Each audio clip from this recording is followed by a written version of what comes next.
I came to the forum, which is a community-wide forum. Just every other constitutional office race is being presented today to an audience of several hundred here at the African American Research Library.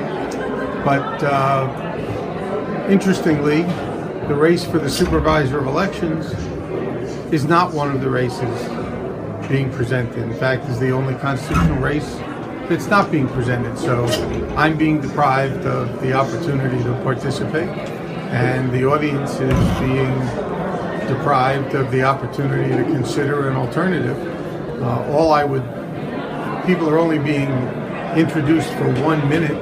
In 1 minute, all I would say is that the voter turnout in Broward County has been abysmally low for the last 15 years, that it has not even reached the statewide voter turnout average once in that time, which means that the people of Broward County are not able to exercise their political view and power on the state legislature and other forms of government, so that we can get more money for transportation, for social service, for education.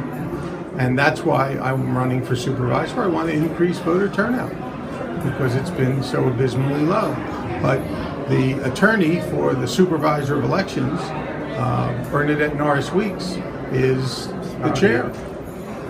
And as a result, there was no opportunity for anyone running against the current supervisor to make any presentation, even though the supervisor was in fact on the stage making a presentation on her own.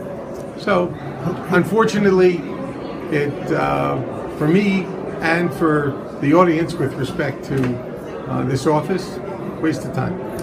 Who told you that you weren't allowed to speak? I was told by Miss Fletcher. I don't know whether it's Miss or Mrs. And did you see if they would change their mind after you learned that? There was no interest in their part on building it in. So I've stayed, I've waited for an appropriate period of time, and there are other things, other campaign events tonight in West Broward. So unfortunately, I'm going to be leaving without having had the opportunity to speak before this audience.